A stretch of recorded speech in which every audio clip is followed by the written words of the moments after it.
So I'm gonna just go ahead and get started since this is recording. Okay. So hey everybody, my name is D'antae Johnson. I'm the president of PVAMU University's National Association of Black Journalists chapter, and today we are having an event with our Navigating a Career in Journalism and Media titled Telling the Story. And if we could go ahead, if I could ask today's guests to go ahead and introduce themselves, that would be great. Go first, Jordan. No, you got it. You got it. All right, cool. That's cool. Hey, everybody. I am LaMyiah Pearlinia. It does not matter which last name you choose. I am a Prairie View alumna from graduated 2019 of May. I'm currently a feature and morning reporter for KBII ABC 7 News in Amarillo, Texas. Yeah, that's me. I'm Jordan Foster. I graduated 2017, December 2017. Yeah, it was a struggle. It was a struggle. I have to lie to you, but we got it done. I'm currently a reporter in San Antonio, KENS 5. I've only been I've been in the business for about two and a half years now. So I'm still pretty early on in my career. But I mean, I'm excited, glad. Thank you all for bringing me on. I know a few of you all. Tatiana, shout out to you. I've been seeing you do your thing on social media, but no, thanks for having me. And as we, go through, feel free to ask us anything. That's what we're here for.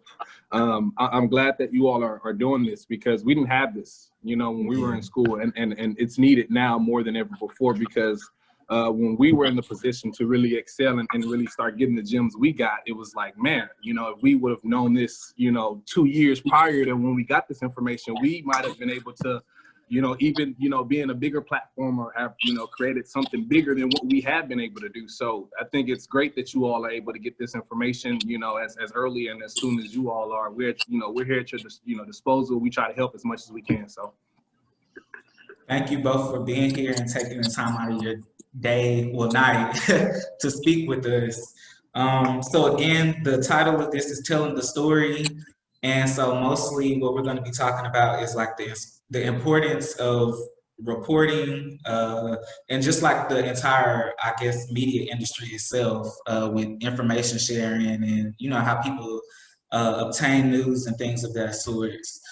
So just to start off, I want to ask you both, what inspired you to go into the field that you are in today and what pushes you and constantly motivates you to keep going? I guess I'll start.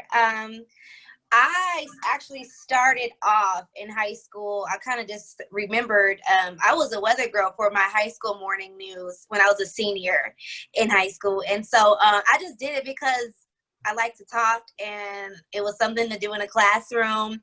I've always loved being in front of a camera. I've always loved talking to an audience. That was just something I did. But when I went to college, I actually went in wanting to be a psychologist. So my major was psychology. I switched it to social work. My third year in college, I switched it to communications because, my friends were telling me, people at my job were like, you need to be on TV, you need to talk, blah, blah, blah, blah. And, I remember just being in the middle of W.R. Banks and Hilliard Hall.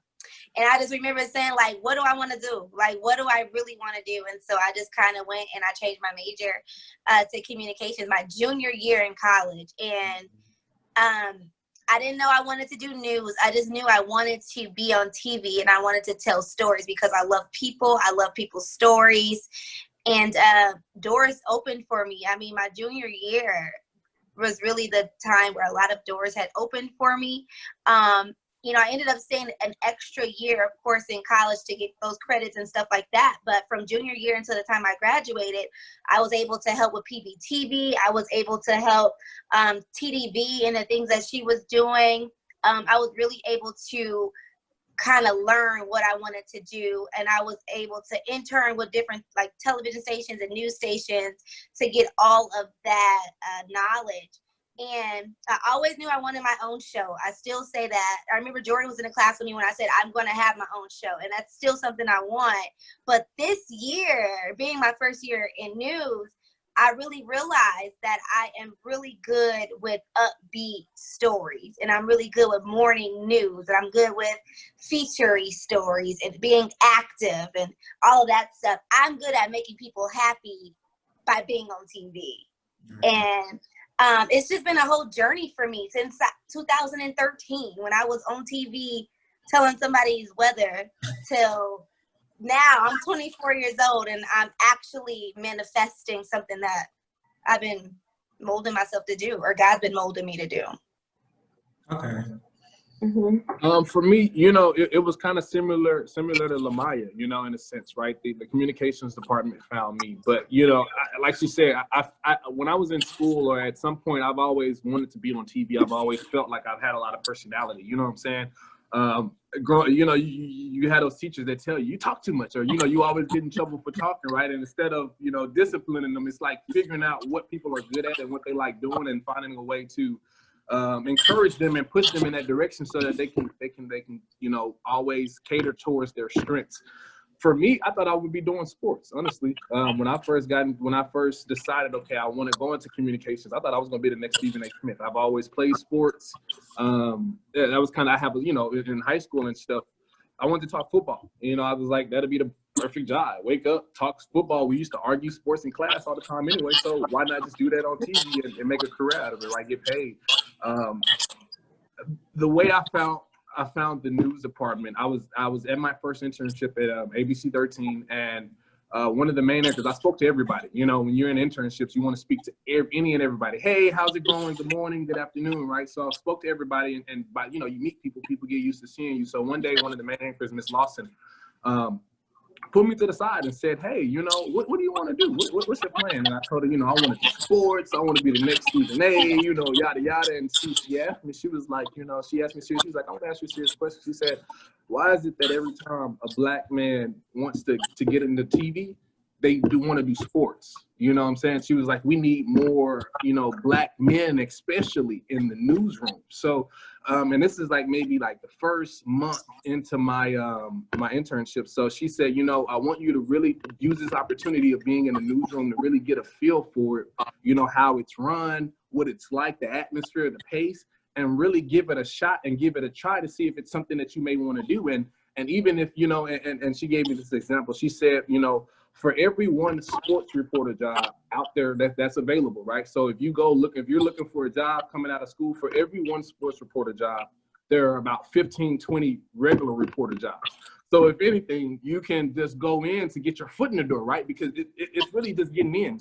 You can use news to get your foot in the door, and then, you know, you can pitch sports stories, or you can make a transition over later on if that's what you want to do. But really just give news a shot. And so I did, and I went out with a few reporters. I was lucky, and I was blessed to be at a internship that had a few black reporters there as well. So, you know, of course, it's more comfortable going up, speaking, saying, what's up, can I go with you? And they took me under their wing and you know, kind of showed me the ropes, you know, kind of broke everything down for me. And, you know, the rest is history. You know, I fell in love with it. I fell in love with the pace. I fell in love with the atmosphere, the get up and go. And, you know, 2.5 years later, 3 years later, here we are, so. Dang, 3 years, Jordan. Can you believe it? That's a long time. All right, slow down. Slow down. Great.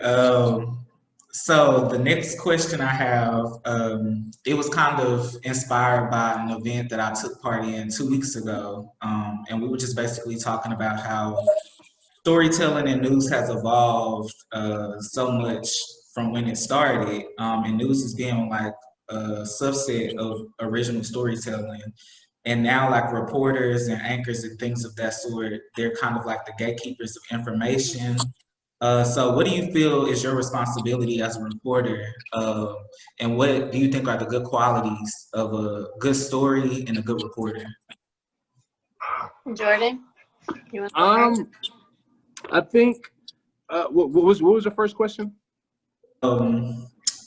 What do you feel is your responsibility as a reporter? And Okay. Yeah. Okay, yeah. That's the one I wanted to speak to first. I mean, our responsibility is simple, right? I mean, we are the voice. We give voice to the voiceless, essentially, right? Those people who are out here who are going through things, who are going through, especially some of their worst times, right? People who are about to lose homes, people who, are really in some tough moments, especially, who need help, who feel like they can't go anywhere else, right? People who are running and they're like, I don't know where else to go. Our responsibility is to tell the story, right? If somebody needs help, we investigate, we figure out, right? We vet it, we figure out what's going on, and then we tell the story. We allow them to tell the story. We're orchestrators, we're just the narrator. It's their story. We just help tell it. We give them the platform to be able to share what's going on, share their story, whether it be, something serious or something positive. We're just and I think of it like this, right? When you don't feel like cooking at the house, you go out to eat. You know what I'm saying? You hire a chef. If you can't sing, you go somewhere with live music.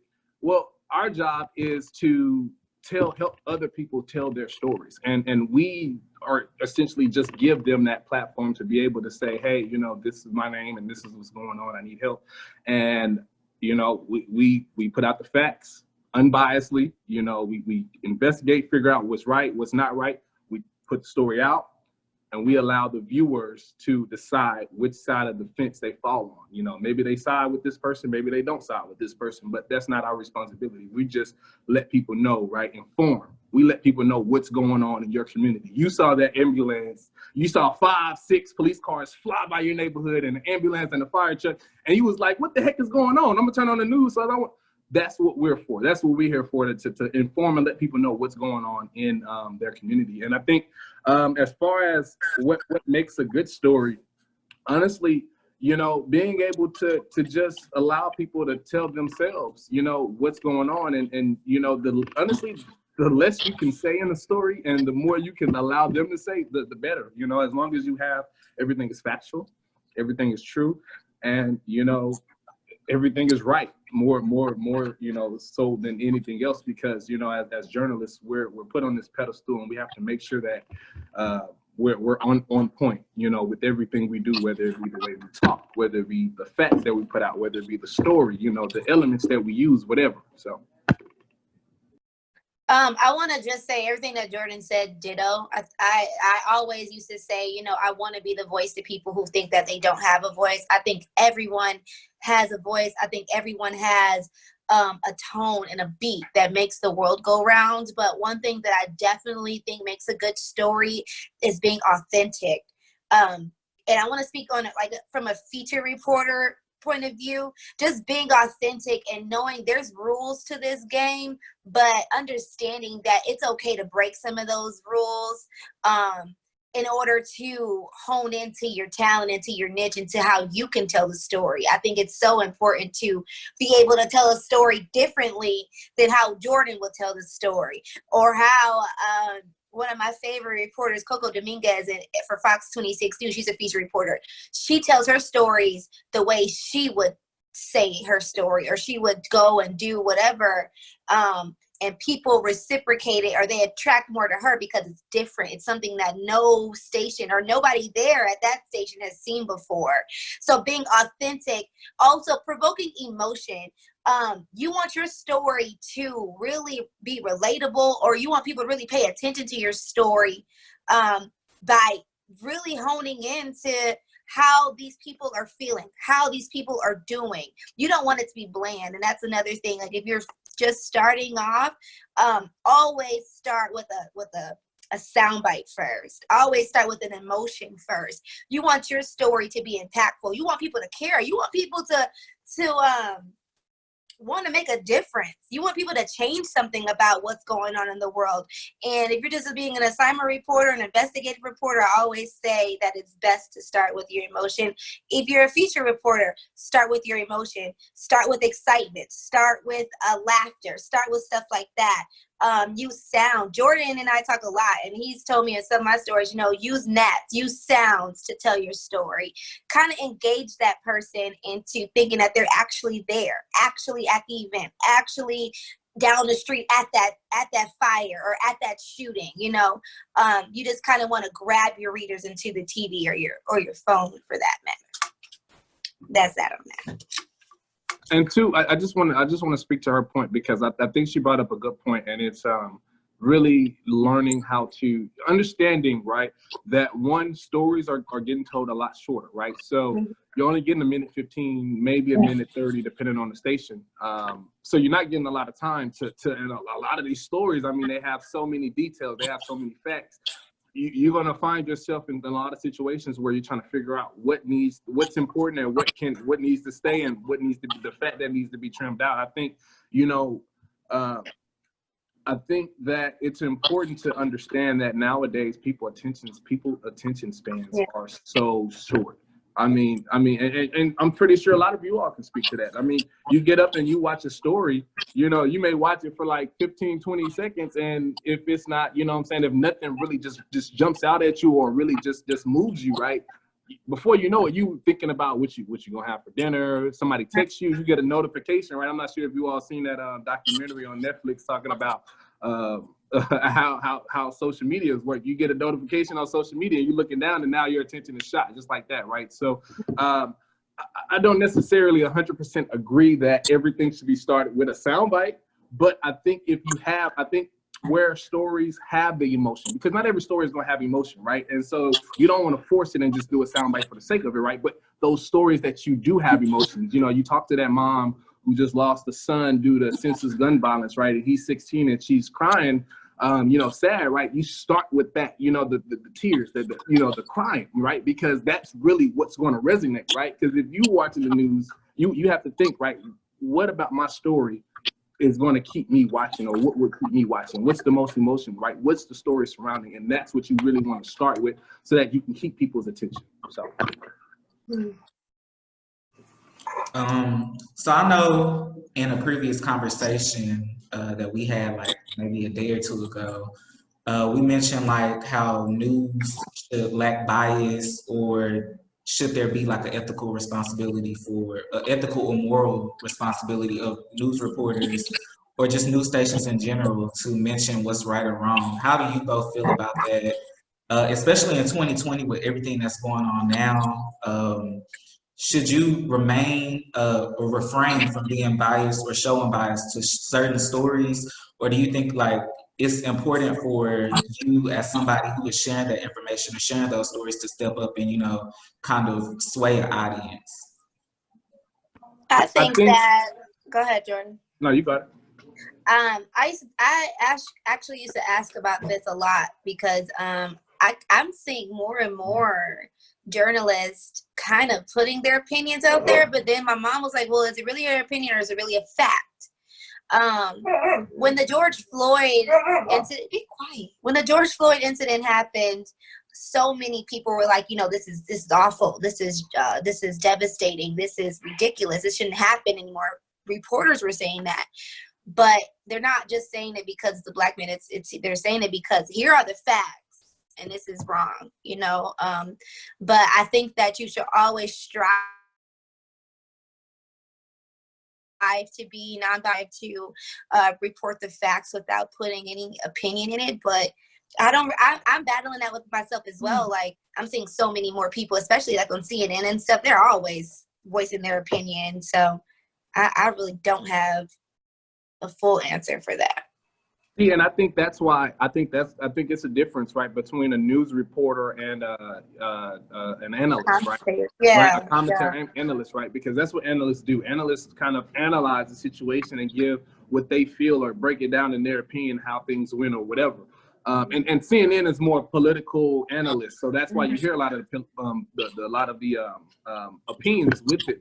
Honestly, as a news reporter, your job is to remain unbiased. You are not on one side of the fence. Your job is to find the story, tell it, and allow people to make decisions for themselves. You know, like I was saying earlier. Now, this year was especially different, like because of all the George Floyd stuff. I mean, you know, it was, I'm not gonna lie, it was rough. And I'm sure a lot of other Black reporters, right, can relate because, you know, on one hand, you know, you feel that situation, the George Floyd, the Breonna Taylor, the Ahmaud Arbery, you feel that differently than other people, right? You're at these protests with people, you know, week after week with people fighting for, you know, social injustice. You know, you're talking to families who have lost, you know, loved ones in your city, aunts, moms that look just like yours, you know, about how they lost things. It's hard. It is hard, you know, especially in certain situations. It's hard to not be biased. I think when it comes to what your on-air stuff, right, as a journalist, because I mean, as a journalist, you have a lot of responsibilities, not only on air, but off air as well with social media. And it's like she said, it's one thing we've both been trying to work on because this was different for both of us. I think it's important when you're on air, right? On air stuff is all facts, no bias. If you know you bring one person from one side, you talk to the person from the other side, you give their points, and you know, however they go, they go. Now, when it comes to posting, you know, this year, and I haven't, as of recent, I haven't been on social media as much. I'm trying to kind of slow down, and I'm going to get back into it later. But I was a lot more opinionated in a lot of my posts because, you know, after I think it took the Ahmaud Arbery situation for me to really just say, look, I'm sick of this. You know what I'm saying? I'm sick. I'm going to, you know, use my platform to speak out more and really just let people know how I'm feeling about certain stuff, right? Because as a Black reporter, it's rough because you don't know that line of what can I say? What can I say? If I say this, will it be, you know, how will it be taken? You know, am I allowed to say Black Lives Matter? You know what I'm saying? Like all of that, you're struggling with all that. And yes, it is 100% okay to say Black Lives Matter, on, you know what I'm saying, as a Black reporter. I just want to let you know that. But I think, you know, when it comes, well, one of my friends, he said it best, right? He said, you know, when it comes to posting on social media and the things that you post that is opinionated, as long as you can back it up with facts, then that's when you know, can go ahead and press send. That's when you should be comfortable pressing send, because I know Black people are being killed in a lot of areas at a higher rate than other races. So if I get on social media and I say, you know, say that, they can't argue. Yeah, you may not like it, you may not like seeing it, but it's facts, right? As long as what you're saying is driven by facts and you can prove it, right? And you can show the statistic that prove what you're saying and why you feel a certain way, then I think in that instance, it's okay to add opinion, you know, into you know, your side stuff, things that you do on social media or in person, even if you're out in the community and people are having conversations with you. But when you're on air, you know, you want to take yourself outside of the story as possible, as much of yourself. You want to leave your opinions, and it's rough, but you want to leave your opinions, you know, your mindset, how you feel. You want to leave all that at the door when you leave the house, and you need to come on with your reporter hat when you're at work every day. Because you're telling a story, but I would also say don't be afraid to have feelings about something. Say a little boy just got killed through a crossfire shooting or something in Chicago. You can go on Twitter and say, you know, this was a great kid. This loss is devastating. You know, people want to see reporters have a little bit of personality. They want to see that we're not robots. They want to see that, yes, this is affecting us too, because we are a part of the communities that we report for. So, yeah. Okay. I like how, Jordan, you mentioned like social media, like continue using social media as a continuation to kind of like, piggyback off of those stories. And LaMyiah, how you mentioned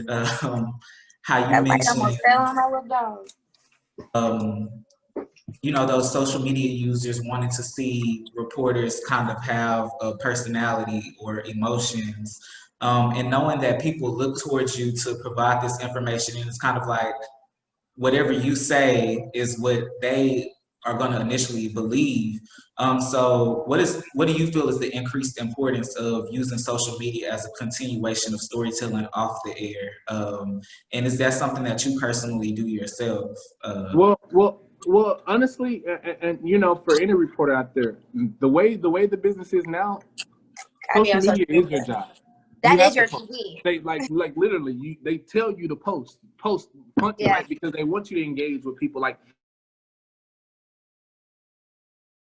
because honestly, being a reporter is I'm not gonna lie to you, right? If you're not at home, if you're in your city and you're not at home, you're working, because remember, you're a public figure at that point. When you're in the community, people are seeing you, and they don't see you as, oh, Jordan Foster, right? I mean, they see you as Jordan Foster, but it's Jordan Foster Kent. Oh, Jordan Foster reporter, not just Jordan Foster, right? You carry that whatever station you are, you carry that brand with you everywhere you go. Now, to strictly the social media, honestly, that's a separate job. That's a whole nother job. You have the stuff that you do on air every day, and you have a responsibility to post. Post your stories, post. How you feel about certain things. Post what you ate. They just want you to post and really be, yourself, and give people, I guess, on air is for the stories, off air is for you and your brand, and really, giving people, I guess, an inside exclusive look into your life, right? Your everyday things that you like doing. So, I think it goes hand in hand with one another. And to be in this business, you really have to understand that and be active in it, because, it's not just turning a story every day. It's a total package. You know what I'm saying? Mm-hmm. That's true. I would even say my first year, I'm in literally a first year in 2 months or so. And I report for a lot from home now. And my dog is always getting the shot on TV, and I'm live every morning, and he's always in it. And I will go to the grocery store, and people will say, "You're the news lady," and they know my dog's name before they know my name, which is crazy to me. But you're always in the spotlight, you're always working, like Jordan said. Social media, your news directors are going to tell you to post on social media before you even touch the air, before you even get on the news, on the TV or the newscast. They want you to post all the time. They want you to post on Twitter. They want you to do Facebook. If you're in a smaller market, for sure, Facebook Lives. They want you to do all of that stuff, because that's where the news is. That's where everything is going. Everything literally is on TV. I mean, on your phones. It's on social media. It's on Instagram. If you look at a lot of reporters, a lot of journalists, you'll see that a lot of them will have more newsy stuff than they do pictures of them and stuff like that, or things that are related to the news on their social media. So I would definitely say, going forward, if you're looking for jobs and stuff like that, figure out a way to pitch that you are innovative, to where you can attract viewers from your Instagram and Twitter feeds, rather than more so than you would, the typical viewer watching on TV, because they want people to be on social media. I don't know if they do it in Kansas, but I know with ABC7, we have a board of people on social media interaction. They keep track of how you're interacting with your viewers on social media. And so I would definitely say, if you're not on social media, you need to try to get it wrapped up and under wraps, because they want to look at that stuff. And about time everybody starts graduating in the next 5 years, they're gonna be saying, what does your social media handle look like? How many followers do you have? And I don't mean to cut you off. They're not gonna say that. The first thing you do when you turn in that application, you have to put that. There's a section. Oh, yeah? What is your social What's media? Your social media? What is your Facebook? What is the link to this? They're going to look, because of where and like she said, I think that's such a great point she brings. Because of where the industry is going, honestly, we're in the middle of a transition. We're in the middle of a transition, kind of like from radio to TV, right? People who, when that transition happened, I think now it's from TV to social media, and it's about meeting people where they are. So that's why they're wanting you to post so consistently, to build that engagement, so that you can, when you post stuff, a lot of stuff, honestly, those people who have really high engagement, honestly, you can spread, you can get a message out to a large variety of people in such a short time, right? With the power of social media, way quicker than you may be able to get it on TV, especially because TV, you have designated slots, right? So if something happened at 7 o'clock, that's after the 6 o'clock, and the next show is not going to happen till 10. So what are you going to do for those 3 hours, right? People still want to know what's going on. People still like what's right. So it's about meeting people where they are. And honestly, the way the business is now, when it's said and done, more people probably see your story on social media than actually watch it live. You know what I'm saying? And that's what you have to understand. And that's why you want to post it, right? So that you can make sure that, you know, it's getting out, because everybody may not have the time to sit down at 6 o'clock. You know what I'm saying? I mean, I'm not sure about y'all. It's rare that I'm working, right? You know, it's rare that I'm at home at 6. It's rare that I'm at home at 5. You know, if I'm at home at 10, you know, it's rare that I want to pick up and watch the TV. But you know what I am on? My phone. You feel me? You know what I'm saying? So, you know, when you get a push alert, a notification, shooting on the west side, clicking it, okay, blah, blah, blah, right? So it's a source of information, and it's just a different platform. And honestly, you know, I think, you know, you all who are looking to come in should be looking forward, because I honestly can see maybe within the next, and I don't know how, I'm not going to even, you know, I'm not even going to speculate on years, maybe 5 years, next 5 to 10 years, news being streamed socially, I mean, only on social media. I think that's where we're going, to where they're going to have newscasts that are just strictly on social media because of, you know, the decline in people watching TV news. Yeah. My company, I work for Sinclair, and we are even transitioning our name. It's Sinclair Broadcast Group. I think they're doing like Sinclair Broadcast and Streaming Group or Media Group. They've been talking about that for a couple of months. So that's just saying, like, that's a company, that's a major company. And so they're even company-wide looking at going completely streaming. Another thing, I have had done stories with so many people, and so many of them say they don't even watch the news. So like, I'm like, okay, you don't watch news, but you're on Instagram, you're on Twitter, you're on Facebook. So if you follow me, you'll get your news. You know, even people don't sit at their houses no more and watch TV. But like Jordan said, you're gonna be on your phone. So watch. Yeah, if you guys can go ahead and follow me too. That's my Instagram name right there. Just saying. Okay, so I guess moving on, the next question will be, we talked about the doubling back. So we talked about the importance of like social media and using social media. But I know recently this summer when I was at home in North Carolina, there was a reporter, I can't remember his name, and this was around the time protests were like happening like across the nation. And he took to social media and just like, it was nothing. I don't think he said anything unprofessional in my personal opinion. But a lot of the people in North Carolina like took what he said to heart and kind of got offended. And I believe he lost his job from that. So how do you feel like, I know we talked about, you know, y'all mentioned having like being able to express those feelings and just showing that personality and emotion or whatever. But how would you navigate that, I guess, in your own career? Because you have this platform that you were given to kind of speak up and be the voice, like you said, for certain people. But at the same time, it's other people that kind of take what you say and kind of get offended by it. And then you're put in this situation to where, you know, you're out of a job or kind of like struggling in your current job. So how would you navigate that, I guess, is the question I'm asking. Yeah. That's easy. That's easy. Hold on, let me go. If you got a question, you know what you're about to post. If you're about to post something and you got to sit here and think, could this be misconstrued, right? Is this okay, right? Is this okay to post? Should I post this? If you have to ask yourself that, right, then 9 times out of 10, you probably shouldn't post it, you know? And that's just more so being, you know, on the safe end. Now, I think it depends. I'm not sure what specific instance you're talking about, right? But I think, you know, there's a line. Honestly, it's a line, and it's constantly moving. You know, there's no, I mean, because of how everything, how developing it is right now, you know, there's really no like clear indication of what's too far, what's, you know, not enough, whatever, right? So I think every situation 9 times out of 10 is situational, right?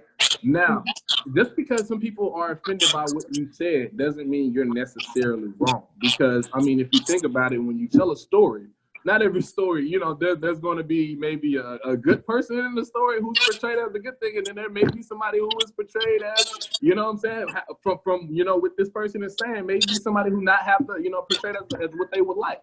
They may get mad, they may get offended, right? But at the end of the day, if you know that, you know, when it comes to your stories, that you did everything you were supposed to. Everything was factual. You checked into those facts. You checked and you double checked to make sure that what this person was saying was accurate, and whatever, then regardless of who gets offended or with whatever, regardless of that, you should be able to sleep, because at the end of the day, your job is to put the facts out there. What goes from there after that is on them. You know what I'm saying? So I think, and then when it comes to just regular posting, right? Posting just the normal stuff that you may post throughout the day. I think if you really have to sit there and you have to contemplate, is this okay? Should I post this? Then it's probably best if you just either run it by a manager first, run it by a manager, you know what I'm saying? Hit your news director up, send them a picture. Hey, this is what I'm wanting to post. I'm not sure, if I should or not. What do you think? And then, go from there and have that conversation, that dialogue, right? Give them the context. This is where I'm coming from. This is how I feel, blah, blah, blah. And then, you have that conversation and figure out what's best at that point. But just because, somebody doesn't agree with what, I'm saying, you post or a story that you did doesn't mean, what you did was wrong. I just really think that Jordan said it previously, but making sure your facts are straight, making sure you have stuff to back it up, say things with confidence, don't ever, even if you're not a reporter, don't ever just say stuff out of emotion, ever. You need to sit down, you need to sit back. Everything with this whole police brutality and this, I call it the war on Black people right now. That stuff really is anxiety provoking for a lot of us. We're Black people. I'm from Minneapolis. George Floyd, literally, that happened blocks away from my mother's house. And I remember people asking me how I felt about it on my Facebook Lives, like my viewers. And I had to really sit back and think about my answers because I couldn't react. I had to respond. But then I think about this stuff and I think about Jordan said managers. I know, it's far-fetched for a lot of us, but we need to make sure that we're putting managers of color in our news stations. Whether, if you're a journalist or not, want to be a journalist or on your way to be a journalist, I would even encourage a lot of people to think about becoming news directors, think about becoming producers, think about becoming general managers, think about becoming corporate. Because we do need to have more people of color in those positions who can back us up when things like that happens, who can help us maneuver and navigate, especially young journalists who may go off the handles because it is an emotional story or it is something that really provoked something in them, and it happens. We're human. We get angry, we get frustrated, we get sad, we get happy as reporters too. And so I think that is so important that we strive to be in those higher positions where we can make those calls on behalf of other journalists. So this is, I guess, the last question before I open it up for everybody else to ask questions. But yesterday we talked about the importance of being authentically you within your workspace. And I guess this goes for on and off camera, just in the newsroom in general. I know that it's mainly a white space and there aren't a lot of Black reporters or reporters of color within these spaces. So what importance does it have to you to be yourself, when you're going into work or leaving work or whatever the case may be? This is something I have struggled with since day one of working in my station. I am from the inner city of St. Paul, Minnesota. I have always been in high school, I would be in the advanced classes, always the only Black girl. I would run cross country, the only Black girl, and it wasn't on purpose. I just did those things, or, I strive for higher education, and I would be the only Black girl. And some of those white girls and white guys in those classes, they would make sure I knew I was the only Black girl. I remember they used to talk about kayaking and canoeing and knew I knew nothing about that stuff, but talked about it in front of me on purpose. And so this is something that I have been realizing lately, that I'm low-key traumatized by being the only Black girl. And then I came to the HBCU and I was a part of my people, but then coming back to white corporate America in a office, a newsroom where the other Black girl that is with me identifies with white people. Here I am being the only Black girl again, like the only like Black girl. I would even say the cultured Black girl.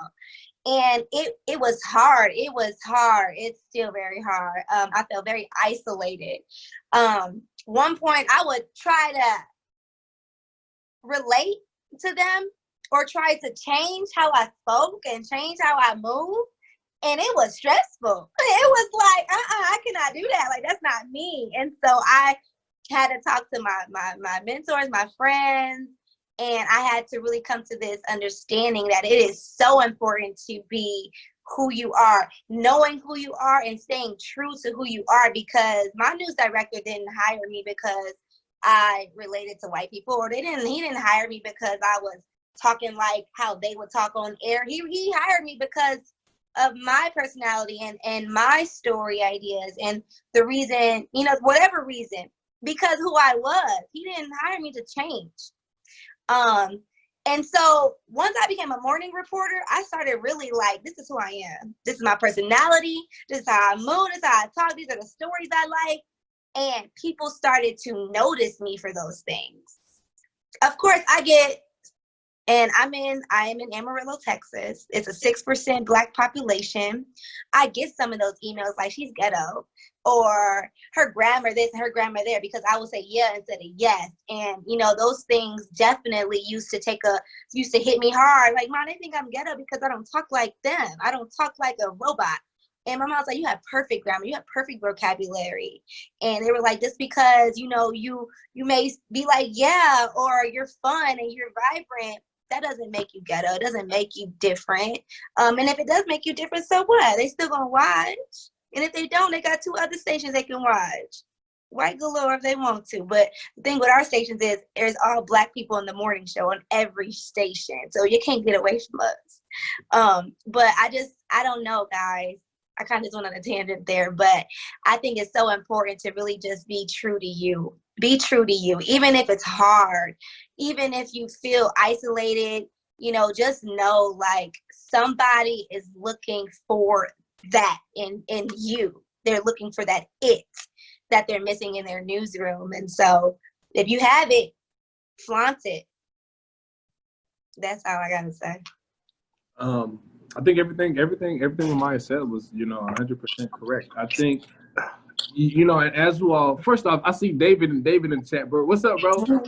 I think, bro, you gotta hit me up, man. I think he sent me something, I don't think. And then when he said, I think he sent me something. I forgot to, bro. You gotta hit me up if I forget, bro. You gotta be on me, man. If you send me something, Tatiana, I told Tatiana, bro, you better hit me up again because I be forgetting. I be moving around. But to that point, right? I think. It's important to know that, when you are entering this industry, you're going to hear it a lot, right? As you progress, be yourself. They're going to tell you to be yourself, be yourself, be yourself. But it's more so be yourself within these requirements. You know what I'm saying?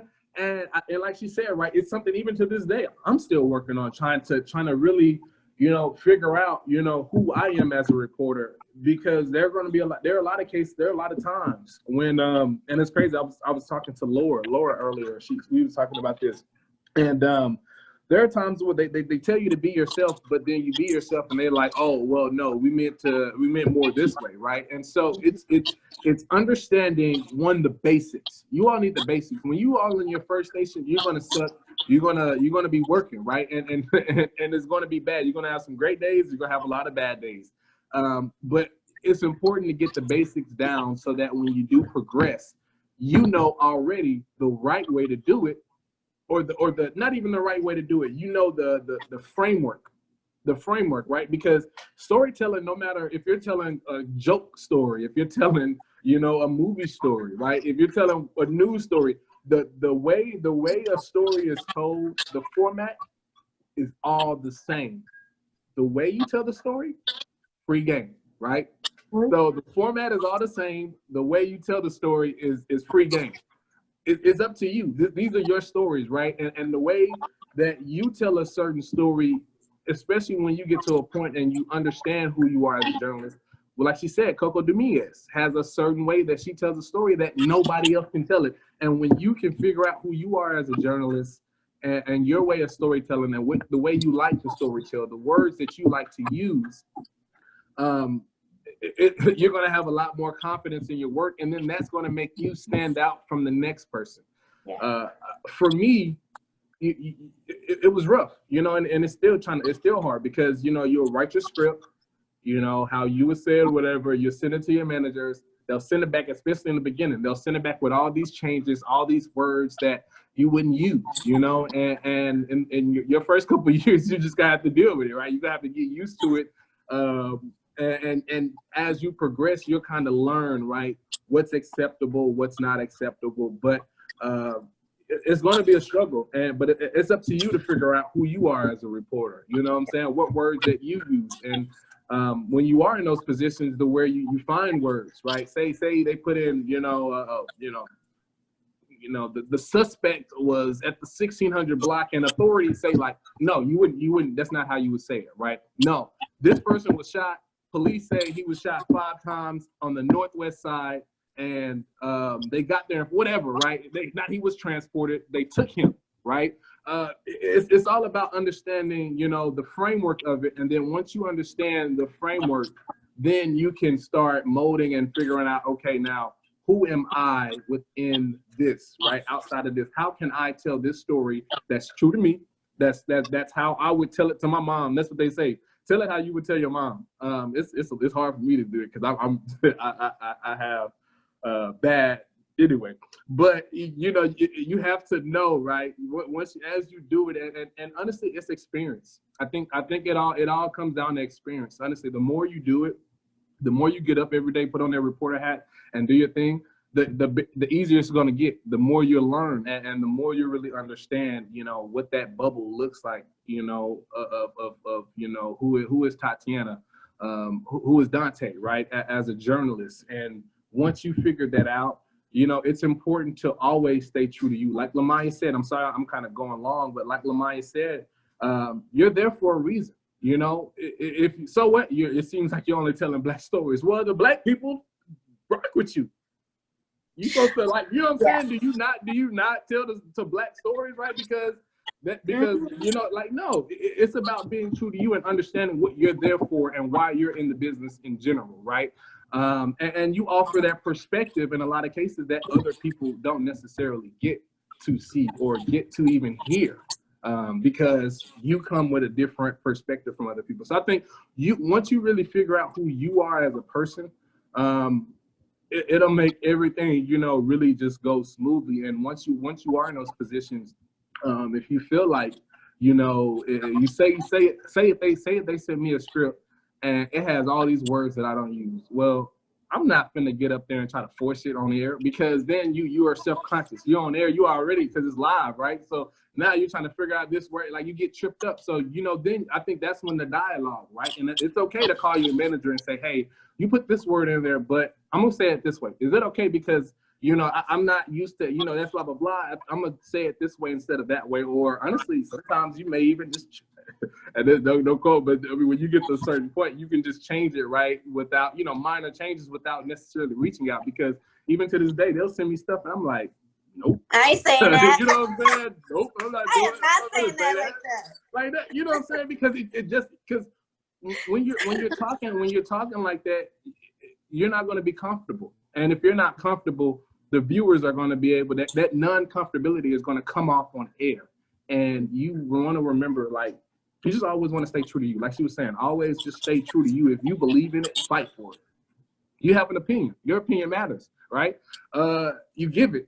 You let them, you let them give their opinion. You have that dialogue, but you always keep it up for conversation, especially if you believe a certain way or you think a certain way. So I have definitely, my first week, I used to go to my news assignment editor and I would tell her the stories I wanted to do. And she literally told me, well, don't be the Black reporter.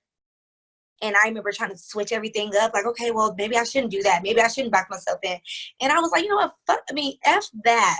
Forget that. Sorry, y'all. But like, when Jordan said that, I remember that woman saying that to me, like, don't be the Black reporter. Why not? Ain't nobody else gonna be the Black. Ain't nobody in this station is going to go to the hood and go get those stories how I will get those stories.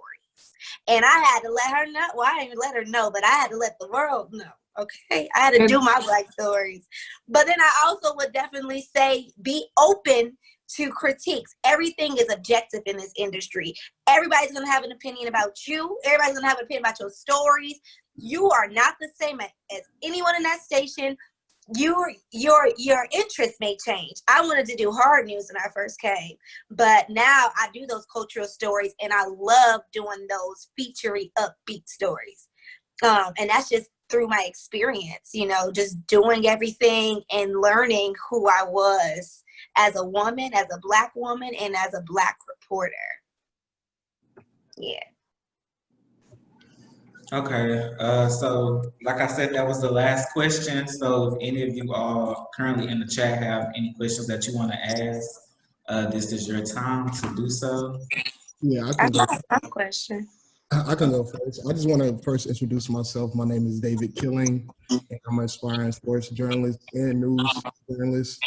And I just want to thank you too for taking your time out today to share this valuable information with us.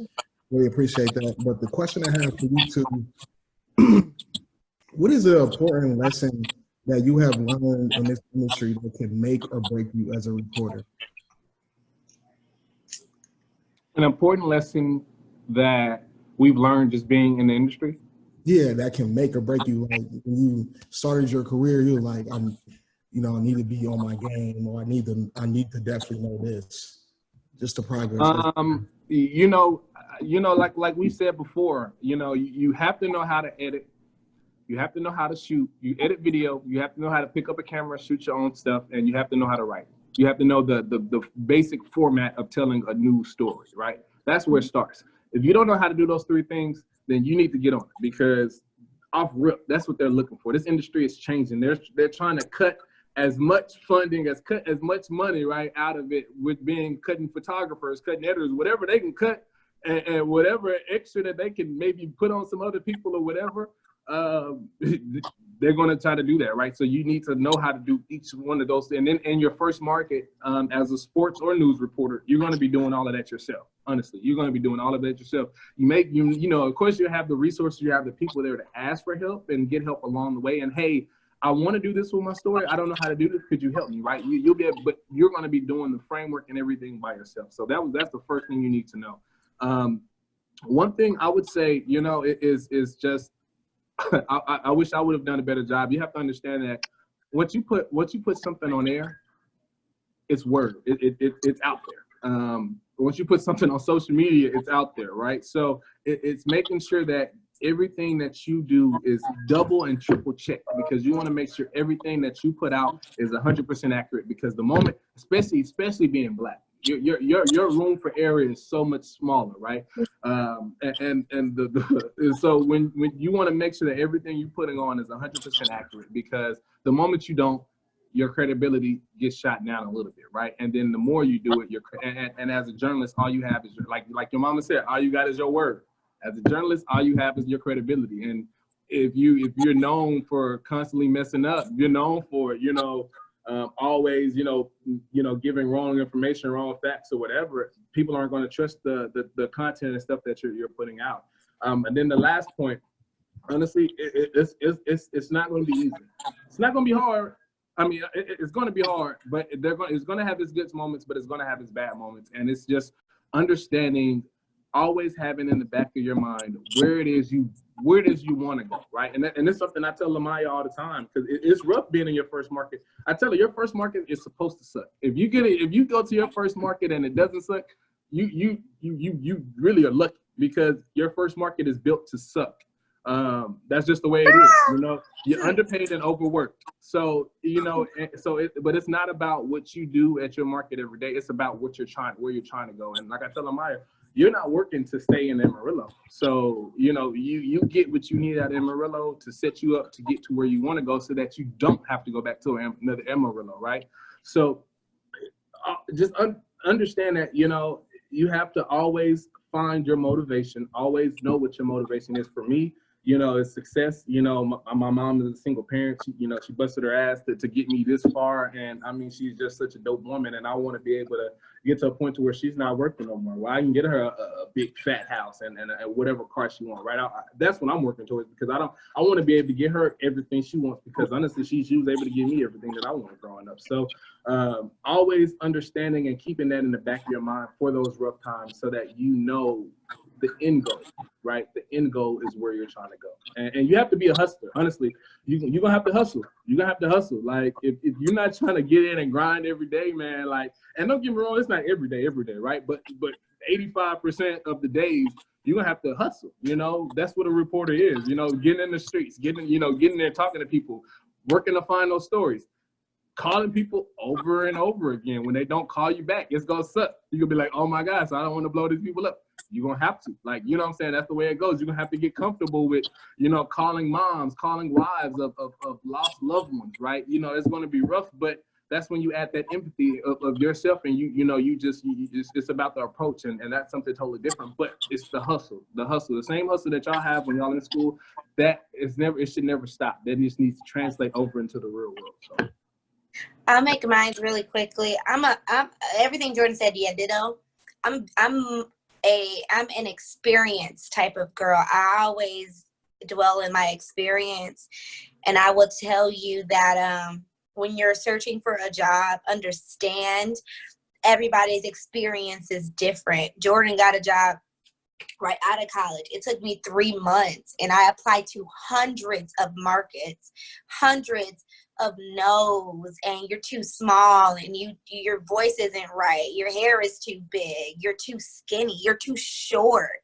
I got that stuff. I wrote that stuff in my journal, and when I got here to Amarillo, I hated it here. I would call Jordan, hang up, and be crying because I did not like Amarillo. My news director didn't give me guidance. I didn't know what I was doing. I was failing. I didn't get trained. I hated it. But I had to think about my experience beforehand and know that I hated not having a job. You know, so embracing your experiences, know that, yes, this is not the end for you. Know that it's not going to be easy, but God did not promise us to not struggle. He promised us gifts and blessings, but he never said that we were not going to struggle. And so understand that this is a grind, and that is a mental thing. Like, you got to always look at the end of the tunnel, at the end, that end goal, because if you dwell in what you're feeling right now, you're not gonna finish. I've seen so many people just get out the market because they just couldn't handle their first market, you know? So that's, yeah. I have a question. Okay. So I just want to say, first and foremost, Jordan, I had you your senior.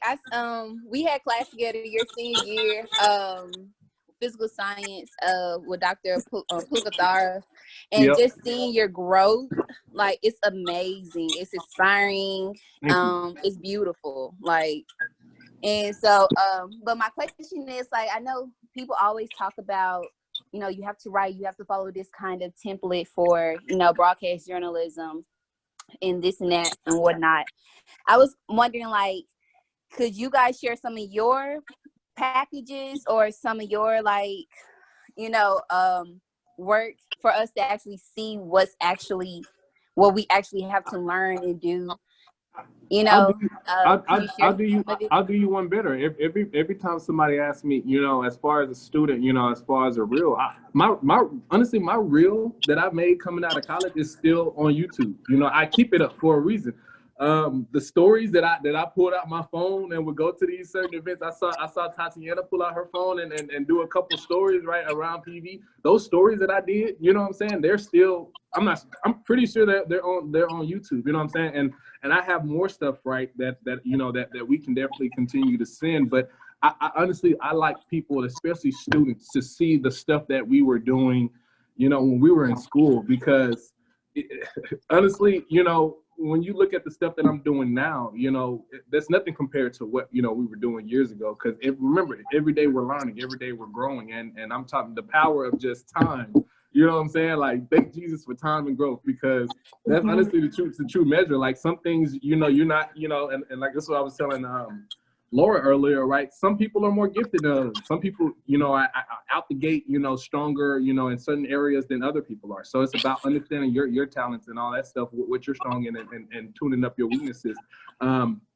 But no, we can definitely, I can definitely send you some older stuff. I can send you some newer stuff, right, so that you can see the growth. But what I really want, you know, if you all don't get anything else, you know, the format of writing, I think, you know, is there's like everything else, it's the structure, but it's still free game the way you do it. And I know, I'm not sure how it's being taught in school, you know, the way you should write a story, but, you know, nowadays, honestly, they want you to write conversation. You know, just how we're up here talking and having a conversation with you, they want the same feel when you're telling a story, because people don't want to be talked at no more. You know what I'm saying? People don't want the anchorman, you know, tonight at 10. They don't want that. Like, right? They don't want the act, right? They just want to know what the hell is going on in my community. I don't want the theatrics. I just want you to tell me, right? And honestly, people are, and now news stations are understanding that. And so it's just being conversational. You know, you don't have to use big words, and I mean, you know, you don't have to be Stephen A. and use all these hues. Like, if you don't, right, if that's not you, if you do that on the regular, then cool. You know what I'm saying? And, you know, incorporate that into your work. But if that ain't you, then don't force it. Don't force it. Whatever you do, don't force it. Just be like Omar said, try to be true to you. But no, we can definitely, you know, send some stuff. If you look on YouTube right now, put in like Jordan Foster, I don't know, something like, but you know, a lot of my first reel, you know, a lot of those stories that I did, you know, when I was in school or up there, and I'm not sure about LaMyiah, but I know, you know, I try to keep my stuff up so that people can see, you know, the growth, because a lot of times the people see where you are, but they don't see where you started, right? And I think that's important, and that's the first thing that I do, and this is what I would encourage all of you all to do. If you have people that you like watching, you know what I'm saying, your favorite anchors, your favorite reporters, when you go to YouTube, Google them and try to find some of their stuff that they did in the beginning, and see, right? Because you'll see them where they are now. You're like, oh my gosh, they're so good. I wish, you know, I can never be that good. But once you see where they may have been, right where they started, it's encouraging, because you're like, wow, they posted this on YouTube 3 years ago, and they've grown exponentially, right? They've grown a lot, right? You know what I'm saying? And it's those little things that really make it relatable, and that really kind of, you know, are motivational and inspiring to see, because it's like, this is possible. Because it is possible. It's 100% possible. It's up to you, right?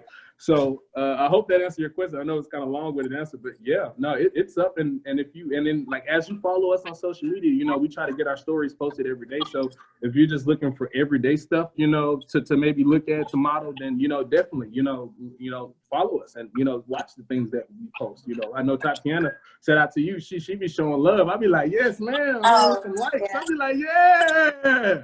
That's what I'm talking about. Yeah, Tati the real deal, man. She the next one coming. She the next Hillier legend coming out. I promise. Oh, yeah. Tati's Man, all there. of y'all, honestly, all of y'all. I see Tatiana stuff. I saw some of David's stuff that he sent me. Brother Brown, what's up, Brother Brown? I ain't never seen none of your stuff, but I see you on Twitter, man. What's up, bro? I'm a fan.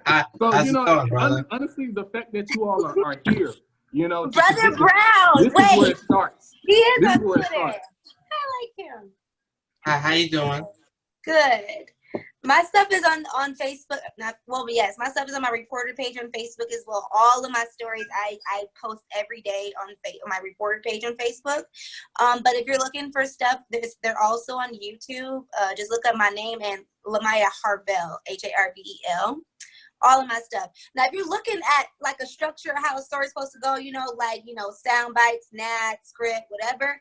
Look at that. That's on there too. You know, just kind of getting the basics of like how to structure a story if you don't know how. But I will also say, like, no, everything's objective. Again, it doesn't have to go how ours go. You can literally let people, your interview, tell the story. You say 2 words. I've seen that happen a lot. So, yeah. But all my stuff is on all social media. And two, even if you're wanting an even more in-depth thing as far as, you know, the way the stories look, right? So say I post something that I do, because I don't have every script that I have, but say I post something that I say I post something tomorrow that, you know, I did or whatever. All right, brother, we'll let you get in after this. say I post a story and you're like, hey, you know, I like that story, blah, blah, blah, this and this. Can you send me the script, right? What did your script look like? Right? You know what I'm saying? If you tell us like a week later, we may not have that script no more, right? But if you see it a day, 2 days, it may still be in my phone somewhere where I can send you so that you can see, right, physically, because I know I'm the type of person, I can watch a story, but then, you know, seeing the script as well, right, is different. So, you know, even if that's what you're wanting, right? But I mean, you have to reach out, right? Reach out and let us know. But I mean, yeah, I mean, we can definitely do that. Or, you know, if you want to see stuff that, you know, whatever, you know, just, yeah, reach out and let us know. You know, we try to be as accessible and helpful as possible, because like I said, we was in y'all's shoes not too long ago, you know, and we definitely understand what it's like. And we've been blessed to have people, you know, support and look after us. So, you know, that's what we're here for. Brother Brown, what's your question? I just want to say, LaMyiah, I just want to say I'm a huge fan of your work. I've seen you on Twitter and stuff, and you've been posting a lot of great news out there, and that's one of the reasons why my platform HBCU Beauty decided to feature you a couple of weeks ago. Shut up! That's you? Ah, I love you. I love you too. Thank you, though. Thank you. You're welcome. I like I said, I've been a fan of your work, and thank you so much for posting all the great news out there. But I just want to ask you like 2 questions. The first question is like the first time you were on a camera on your job, and you're about to do your first story on live camera for the first time at your respective job. What was the experience like for you? Did you go through any nerves? Were you nervous? Like, what was your experience? What was your first time experience? So I didn't start with morning news. I was a general assignment reporter, so I worked 9 to 5. But then my news director switched me to morning news, 3 a.m. to noon, where I go live every day for 5 times and more every day. 2.5 hours, 5 times that, 2.5 hours, whatever. The first time I went live, my heart was beating. They kept telling me to breathe. I was like hiccuping, like I couldn't breathe thoroughly. And I literally like could not get my script out. Like I stuttered. I wrote the script and I sent it to myself, and I would like try to recite it how it was written. And it just was a shit show. It was horrible. But, you know, that was my very first time going live ever. And so I was nervous. I was straight. I was talking in a mic. I was looking directly at there was just nothing. Like, it was really bad. But the next hit, because I tell you, I go live every 30 minutes for 2.5 hours. The next hit got better. The third one was better than that. By the end of the day, I had got at least that part of my script out. Like the part I kept stuttering on, I at least got that done. You know, I didn't have any personality. I wasn't as vibrant as I am now, but that's because I was just so focused on like getting it done, getting the hell up out of there, because I was so nervous. And you know what? Everybody gets nervous. And the girl that was training me, she was just like, you know what? You do this 5 times a day. If you fuck up the first time, you're going to get it right eventually. So every morning I go in and if I mess up, if I stutter, if I miss the point, all right, I got the 30 minutes. I'll be back on TV, say something else, you know? So, but I was very nervous. Golly, wow. I was nervous. I was shaking.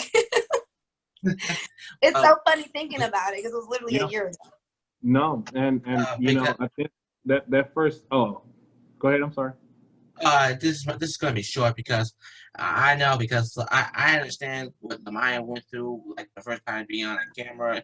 It's kicked to be nervous because like when I was at SAM and I was on a camera running for student body chief of staff, I was kind of nervous myself. I was trying to figure out the lines I was trying to work on and making sure that I didn't stutter because like I'm on camera and this is going to be posted on social media and the people are going to see that I'm running for student body chief of staff. So yeah, I definitely understand. Yeah. Struggles of trying to not stutter and not try to be nervous on camera.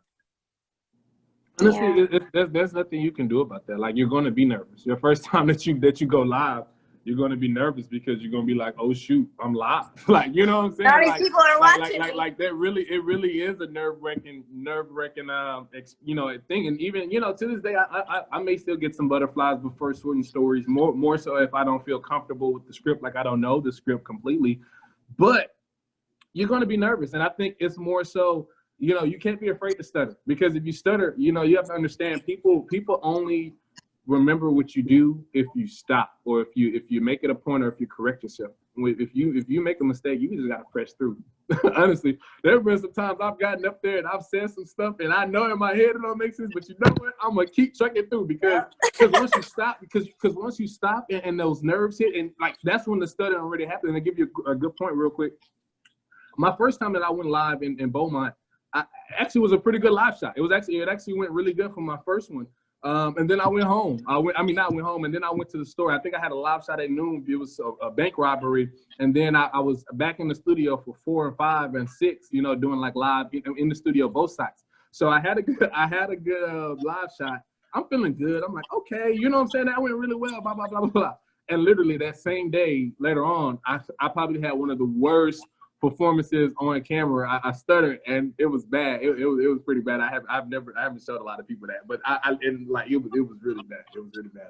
I got locked up, but it happens, you know, and it's just understanding, look, you know, this is what your first market is for. Like I said, it's all on experience, bro. The more you do it, the more you get in front of a camera and talk, the easier it's going to be, you know? So sometimes you may, if you feel like you're not strongest on camera, well, then you need to be at home recording yourself doing things, right? You need extra reps. You need to be making sure that you're getting that work in, so that, you know, when you do it live, right, you have those reps, you have that experience. And I mean, you're going to be better.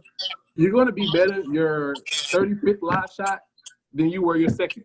That's just the way it goes, you know, and live shots are one of those things, at least for me. I can practice all I want, but doing it live is another beast. You know what I'm saying? Because it's live. And so it's more so just being comfortable and being confident and just being like, look, you know, I'm just going to get up here. I know the story. I've been working on this all day. I know the facts. So let me just get up here and tell it. You know, let me just get up here and tell these people what the hell was going on in their community. You know what I'm saying?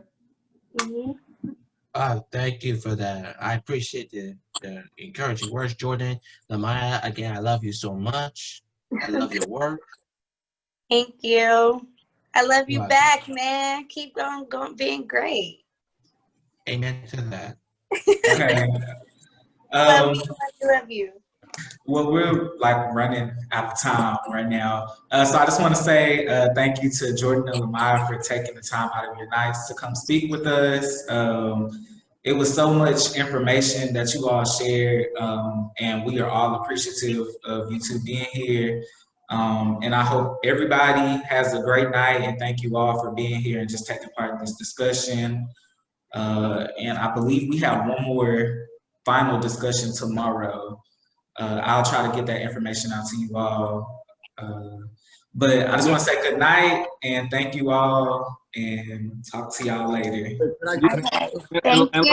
Likewise, and continue to hit us up, right? And not just us, but anybody that you like. I mean, if there's somebody that you like watching, reach out and say, hey, what's up? You know what I'm saying? Can I have some help? Or I like your work, blah, blah, blah, whatever. Can I give you a call? But I mean, like I said, we try to be accessible as possible. Hit me up if you don't hear back from me, or if I say I'm gonna get you a certain thing, hit me up again and be like, hey Jordan, you said a week. It's a week. I ain't heard back from you. Like, you got to stay on us, because if you can't even be on me to get some feedback, how are you gonna press the police officer to get the information you need? You know what I'm saying? So no, but keep doing y'all shining, man. So keep putting it on for PV. Thank you guys. All right. Yeah, I just want to say, hey Jordan, I'm about to be in, like right now. So. Hit me up. I got my phone with me right now. All right, bro. Y'all take it easy. Bye, guys. Bye.